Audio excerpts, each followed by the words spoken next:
പാലക്കാട് സ്ഥാനാർത്ഥി പട്ടിക പുറത്തു വന്നതിന് പിന്നാലെ പാലക്കാട് പാർട്ടിക്കകത്ത് തന്നെ മുന്നണിക്കകത്ത് തന്നെ വലിയ രീതിയിലുള്ള സംഘർഷങ്ങൾ ഉണ്ടാവുന്നുണ്ട്. അതിന് പുറകെ ഈ പറയുന്ന പാലക്കാട് സ്ഥാനാർത്ഥികളെല്ലാം പുറത്തുപോയി മറ്റു മുന്നണികളുമായി തല്ലുണ്ടാക്കുന്ന ഒരു ദൃശ്യങ്ങളാണ് ഇപ്പൊ നമുക്ക് കാണാൻ സാധിക്കുന്നത്. എന്താണ് യഥാർത്ഥത്തിൽ പാലക്കാട് സംഭവിച്ചുകൊണ്ടിരിക്കുന്നത്? അത് പുറത്തുപോയി പ്രശ്നം ഉണ്ടാക്കുന്ന ഒരു രീതിയല്ല. എല്ലാ തെരഞ്ഞെടുപ്പ് സമയത്തും തെരഞ്ഞെടുപ്പുമായി ബന്ധപ്പെട്ട മുന്നണി പാർട്ടികളിൽ നിന്നും പ്രതിനിധികളെ കൊണ്ടുവന്ന് ചർച്ചകൾ വെക്കുന്ന ആ ഒരു രീതി ഉള്ളതാണ്. അത് മിക്ക മുൻധാര മാധ്യമങ്ങളും ചെയ്യുന്ന ഒരു ഏർപ്പാട് തന്നെയാണ്. എല്ലാ ജില്ലകളിലും അവരത് സംഘടിപ്പിക്കാറുണ്ട്. കഴിഞ്ഞ ലോക്സഭയിൽ നമ്മൾ കണ്ടിട്ടുണ്ടായിരുന്നു. ലോക്സഭയില് പാലക്കാടും മിക്ക സ്ഥലങ്ങളിലും രാഹുൽ മാങ്കൂട്ടം നിന്ന് പ്രസംഗിക്കുന്നതും അദ്ദേഹത്തിന്റെ പല വാക്കുകളും ഒക്കെ കേട്ട് പല സോഷ്യൽ മീഡിയ സാമൂഹിക ഇടങ്ങളിലൊക്കെ വളരെ വൈറലായിട്ടുള്ള ഒരുപാട് വീഡിയോസ് നമ്മൾ കണ്ടിട്ടുണ്ട്. അല്ല, ഇപ്പൊ ഏറ്റവും ഒടുവിലെ തിരുവനന്തപുരത്തും ഇത്തരത്തിലൊരു ചർച്ച ഉണ്ടായിരുന്നു.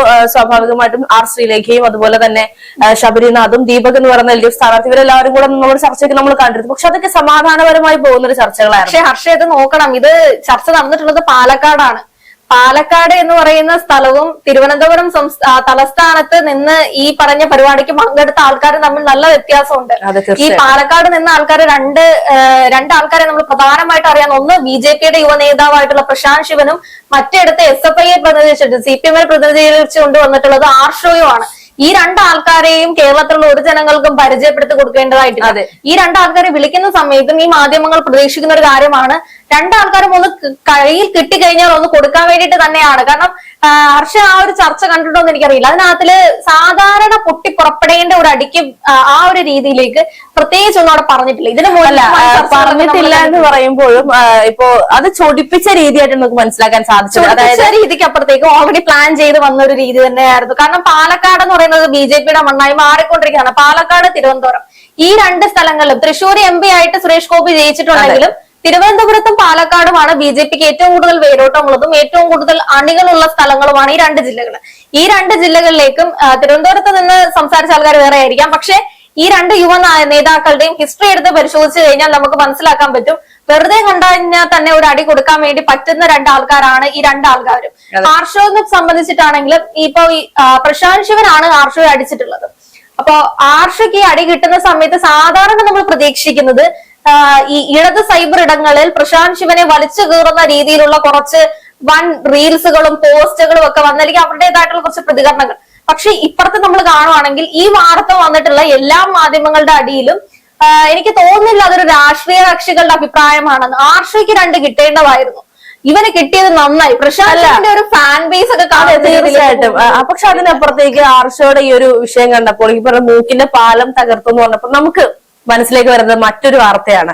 നമുക്കറിയാം, ഷാഫി പറമ്പിലുമായി ബന്ധപ്പെട്ട ഒരു സമയത്ത് വലിയ രീതിയിൽ മാധ്യമങ്ങൾ നിറഞ്ഞു നിന്നിരുന്ന ഒരു വിഷയമായിരുന്നു. ഷാഫി പറമ്പിലിനെ മൂക്കിടിച്ച് പൊട്ടിച്ചു എന്ന് പറഞ്ഞിട്ട് സ്വാഭാവികമായും ആ ഒരു സമയത്ത് പോലീസുകാർ അത് ചെയ്തു എന്ന് പറയുമ്പോൾ ഷാഫിയുടെ ഷോയാണ്, കയ്യിൽ കരുതിയ ചുവന്ന മഷിക്കുപ്പിയാണ് മുഖത്ത് ചോരയായി പടർത്തിയത് എന്നൊക്കെ വാർത്തകൾ വന്നിരുന്നു.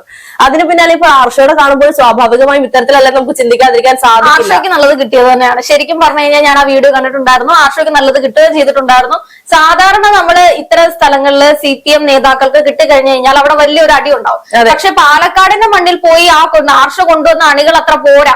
അല്ലെങ്കിൽ അവിടെ പോയി ഇനി ഒരു പ്രശ്നം ചെയ്തു കഴിഞ്ഞാൽ നല്ല രീതിയിൽ അടി കിട്ടിയിട്ട് തിരിച്ച് തലസ്ഥാനത്തേക്ക് പോയിട്ട് അവിടെ പോയി നിന്ന് പ്രസംഗിക്കേണ്ടി വരും എന്നുള്ളൊരു കൃത്യമായ ബോധ്യം ഉള്ളത് ആർഷയെ DYFIയുടെ ആൾക്കാർ കുറച്ചൊരു കവർ ചെയ്ത് വെച്ചിരിക്കുക തന്നെ. അല്ല, എന്ന് ആലോചിച്ച് നോക്കൂ, BJP അല്ലെങ്കിൽ BJP ജില്ലാ പ്രസിഡന്റ് അല്ലെങ്കിൽ BJP സ്ഥാനാർത്ഥി പ്രശാന്ത് ശിവൻ അദ്ദേഹം തല്ലിയത് കൊണ്ടായിരിക്കുമോ ഇത്രയും പ്രശ്നങ്ങൾ ഒതുങ്ങിപ്പോയത്? ഒരു പക്ഷെ അതിന് BJPയുടെ സ്ഥാനത്ത് ഒരു കോൺഗ്രസ് നേതാവായിരുന്നു പോയിട്ട് അവർക്കൊരു പ്രശ്നം ഉണ്ടാക്കാൻ പറ്റാത്തത് കൊണ്ടാണ്. പ്രശാന്ത് ശിവൻ പറഞ്ഞൊരു കാര്യം എന്ന് പറഞ്ഞു കഴിഞ്ഞാൽ 10 സീറ്റ് പോലും CPMനോടെ കിട്ടത്തില്ല എന്നാണ് പ്രശാന്ത് ശിവൻ പറഞ്ഞത്. ആ ഒരു കാര്യത്തിന് എല്ലായിരുന്നു ആർഷോ ഏറ്റുപിടിച്ചിട്ടുണ്ടായിരുന്നത്. അതിനകത്ത് അദ്ദേഹം പറയുന്ന ഒരു വാക്കുണ്ടായിരുന്നു, അതായത് ഇപ്പോ ഞങ്ങളൊക്കെ ഇവിടെ ഇരിക്കുന്നത് ചെരക്കാൻ പോകാൻ വേണ്ടിയാണോ? ആ ഒരു ചെരക്കാൻ എന്നുള്ള ഒരു വാക്ക് അത്രത്തോളം മോശമായി കാണിച്ചുകൊണ്ട് ആർഷോ പരിഹസിച്ചായിരിക്കാം എന്നുള്ളൊരു അതിന്റെ അല്ല, ആ ഒരു വാക്കിനെ എന്തുകൊണ്ടാണ് ഇത്രയും തരം താഴ്ന്നൊരു ജോലിയാണോ ചെറുപ്പ് എന്ന് ചോദിച്ചുകൊണ്ട് ആ ഒരു വാക്കിനെ പരിഹസിച്ചതാണ് ഈ പറഞ്ഞ പ്രശാന്ത് ശിവനെ ചൊടിപ്പിച്ചതെന്ന് നമുക്ക് മനസ്സിലാക്കാൻ സാധിക്കുന്നത്. അതിന്റെ അപ്പുറത്തേക്കും ഇവരെ രണ്ടുപേരെ ഹിസ്റ്ററി എടുത്ത് നോക്കിക്കഴിഞ്ഞാൽ ആർഷോയ്ക്ക് ഒന്ന് കിട്ടിയതിൽ സന്തോഷിക്കാത്ത ഏത് ആൾക്കാരാണ് അവിടെ ഉള്ളതാണ് എന്റെ ഒരു സംശയം. കാരണം 40 കേസുകളുള്ള ഒരു ക്രിമിനൽ കേസ് പ്രതിയാണ് ആർഷോ എന്ന് പറയുന്നത്. അതുപോലെ തന്നെ കൊലക്കേസ് പ്രതിയാണ് ഈ പറഞ്ഞ പ്രശാന്ത് ശിവൻ.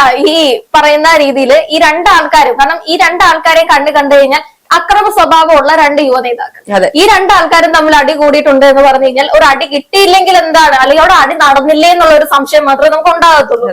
ഈ രണ്ട് ആൾക്കാരെ സംബന്ധിച്ച് സംരക്ഷിക്കാൻ വേണ്ടിയിട്ട് പാർട്ടിക്കകത്ത് തന്നെ ആൾക്കാരുണ്ടെന്നുള്ളതാണ് സത്യാവസ്ഥ. പാലക്കാട് മണ്ണായതുകൊണ്ട് പ്രശാന്ത് ശിവന് കുറച്ചുകൂടെ വീര്യം കൂടുന്നുള്ളത് കൊണ്ട് ചിലപ്പോ മേ ബി കൊല്ലത്തോ മറ്റ് സംസ്ഥാന കണ്ണൂർ അങ്ങനത്തെ മറ്റ് ജില്ലകളിലൊക്കെ ആയിരുന്നു ഇത് നടന്നിട്ടുണ്ടെങ്കിൽ പ്രശാന്ത് ശിവൻ അവിടെ ഹീറോ ആവില്ല. അവിടെ ആർഷോയ്ക്ക് ആയിരിക്കും പിൻബലം കൂടുതൽ അണികൾ കൂടുന്നതും ആർക്കാണോ അണികളുടെ കൂടുന്ന അനുസരിച്ച് ആൾക്കാർക്ക് ഓപ്പോസിറ്റ് നിൽക്കുന്ന ആൾക്ക് ഒതുങ്ങി നിന്നേ പറ്റും. പക്ഷെ എനിക്ക് മനസ്സിലാക്കാൻ സാധിക്കുന്നത്, അല്ലെങ്കിൽ ഈ പറയുന്നത് പോലെ അതിന്റെ സംശയം എന്ന് പറയുന്നത്, പ്രശാന്ത് ശിവനെതിരെ ഏറ്റവും കൂടുതൽ സൈബർ ആക്രമണം പൊട്ടിപ്പുറപ്പെടുന്നത് ഏറ്റവും കൂടുതലും ഈ പറയുന്ന കോൺഗ്രസ് നേതാക്കൾക്കിടയിൽ നിന്നാണ്. അതായത് LDF ഇത്രത്തോളം ഏറ്റുപിടിച്ചില്ലെങ്കിലും അതിന് UDF നല്ല രീതിയിൽ ഏറ്റുപിടിച്ചുകൊണ്ട് പ്രശാന്ത് ശിവനെതിരെ സൈബർ ബുള്ളിങ്ങും അല്ലെങ്കിൽ സൈബർ പോസ്റ്റുകളൊക്കെ വരുന്നത്. ഏറ്റവും കൂടുതൽ ശിവന് ഇൻഫ്ലുവൻസ് ഉള്ളത് പാലക്കാട് ജില്ല പോലുള്ള അവിടെയാണ് പ്രശാന്ത് ശിവന്റെ. പക്ഷെ എനിക്ക് മനസ്സിലാക്കാൻ സാധിക്കാത്തത് LDFന് പകരം എന്തുകൊണ്ട് UDF ഏറ്റുപിടിച്ചത്. പ്രശാന്ത് ശിവനെതിരെ ലേറ്റസ്റ്റ് ആയിട്ട് വന്നൊരു പോസ്റ്റ് ഉണ്ട് ഈ ഒരു അടിക്ക് പിന്നാലെ. ആകെ മത്സരം എന്ന് പറയുന്നത് ഈ കമ്മ്യൂണിസ്റ്റ് പാർട്ടിക്ക് അവിടെ റോൾ ഇല്ലാത്തൊരു ജില്ലയാണ് പാലക്കാട്.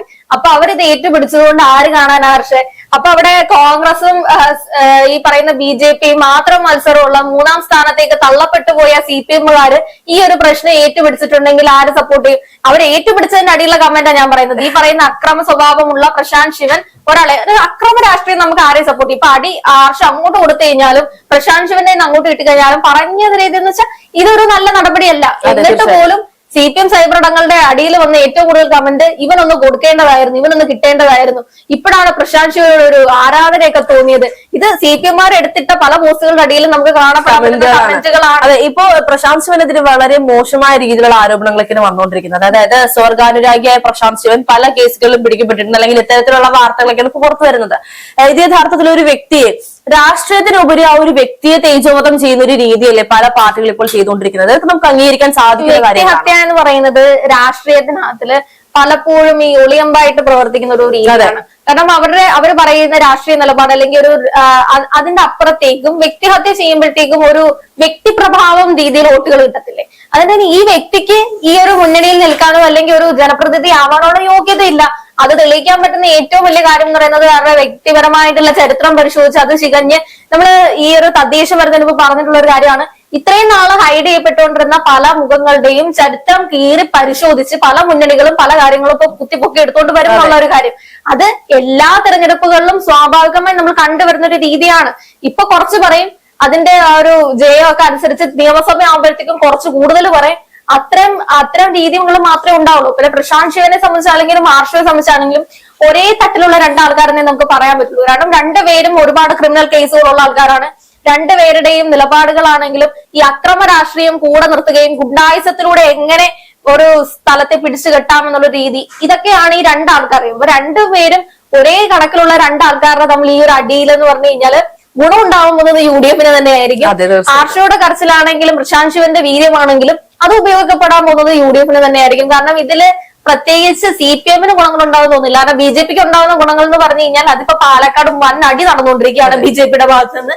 അപ്പൊ തമ്മിലടിയും കൂറുമാറ്റവും നടക്കുന്ന ഒരു സ്ഥിതി ആയതുകൊണ്ട് തന്നെ ഉപയോഗപ്പെടാൻ പോകുന്നത് കോൺഗ്രസിന് തന്നെയായിരിക്കും, UDF-ന് തന്നെയായിരിക്കും. ഇനിയിപ്പോ ഇതോടുകൂടി പാലക്കാട് UDF-ലേക്ക് എന്ന് പറഞ്ഞുകൊണ്ടൊരു രാഹുൽ തരംഗം എന്ന് പറയുന്നത് എന്ന് വെച്ചാൽ പാലക്കാട് ഉപതെരഞ്ഞെടുപ്പിൽ രാഹുൽ തരംഗം ഉണ്ടായി UDF-ന്റെ കയ്യിലേക്ക് എത്തിയതിലായിരുന്നല്ലോ പാലക്കാട്. അതെ, അപ്പോ ആ ഒരു രീതിയിലേക്ക് ഇനി രാഹുലിന് പകരം വേറെ ഒരുപാട് സ്ഥാനാർത്ഥികളേക്ക് വരും. അതേപോലെ അവരുടെ ഒരു വൻ നിരകളൊക്കെ നടന്ന് ഈ പറയുന്ന ഇവരുടെ അടികളൊക്കെ ഈ വഴിക്ക് നടക്കും. ചിലപ്പോ പാലക്കാടും വൻ ഭൂരിപക്ഷത്തോടെ കോൺഗ്രസ് എടുക്കാനുള്ള ഒരു നിലപാടിലേക്കായിരിക്കും പോകുന്നത്. കാരണം കോൺഗ്രസിലും അടികൾ നടന്നുകൊണ്ടിരിക്കുകയാണ്, നമുക്ക് പറയാൻ പറ്റില്ല.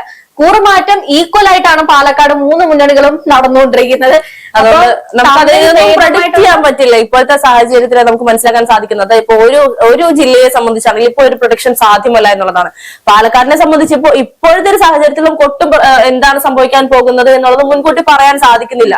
സ്വാഭാവികമായും ഈ ഒരു തല്ല് കോൺഗ്രസിന് അനുകൂലമാകുമോ എന്നുള്ളത് കാത്തിരുന്ന് നമുക്ക് കാണേണ്ടതാണ്. BJP-ക്കും UDF-നുമാണ് നിലവിൽ ഇപ്പോഴും പാലക്കാട് മണ്ണിലുള്ളത്. അത് CPM-ന് ഏതെങ്കിലും രീതിയിൽ കിട്ടുമോ എന്ന് നോക്കാൻ മാത്രമേ അവർക്ക് പറ്റത്തുള്ളൂ. പിന്നെ നിയമസഭയാണ്. ആ സമയത്ത് ഈ പിണറായിയുടെ പ്രഭ മൂലം 99 സീറ്റുകൾ പിടിച്ചെടുക്കുന്ന ആ ഒരു സമയത്ത് മാത്രമേ BJP മൂന്നാം സ്ഥാനത്ത് പോയിട്ടുള്ളൂ. അപ്പൊ അതുകൊണ്ട് നമുക്ക് ഈ ഒരു തെരഞ്ഞെടുപ്പ് നോക്കി കാണേണ്ടതായിട്ട് തന്നെ വരും. അവരുടെ ഏത് രീതിയിൽ ആർക്കാണ് ഇനി CPM ഒന്നാം സ്ഥാനത്തേക്ക് എത്തിയില്ലെങ്കിൽ പോലും മൂന്നാം സ്ഥാനത്ത് നിന്ന് രണ്ടാം സ്ഥാനത്തേക്കെങ്കിലും വരുമോ എന്നാണ് നമുക്ക് പരിശോധിക്കേണ്ടത്.